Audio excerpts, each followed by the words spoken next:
The question is, if you divide the total distance traveled on a car trip by time for the trip, are you calculating the average speed or the magnitude of the average velocity? Under what circumstances are these two quantities the same?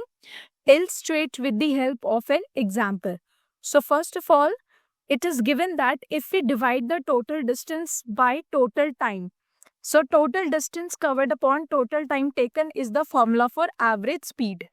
And the formula for average velocity is total displacement upon total time taken. So both the formulas are different, not both the formulas are not same. So they are asking that under what circumstances are these two quantities are equal. So when the distance and displacement become equal, then average speed and average velocity will become equal.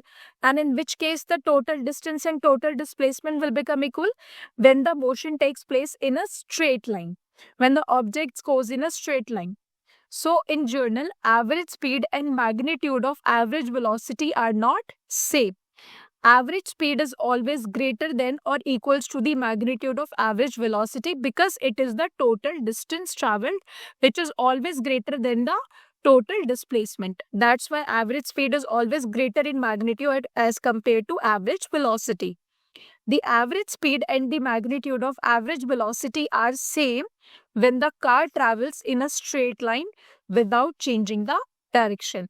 In this case, the total distance traveled is same as the total displacement.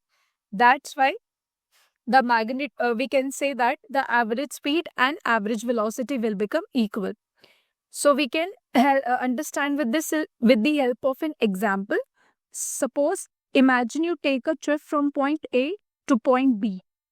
This is point A to point B, which are 100 kilometers apart. And you drive directly from A to B. And the time is 2 hours. So first we have to calculate the average velocity. The formula for average speed. So what the formula for average speed is total distance covered upon total time taken. So what is the total distance covered from A to B? That is 100 kilometers. And the time taken is 2 hours and we get 50 kilometer per hour. Now we are going to calculate average velocity, which is total displacement upon total time. Now, as we are going in a straight direction, we are not going to change the direction anywhere from A to B. Hence, the displacement is also 100 and time is 2. So we'll get 50 kilometer per hour.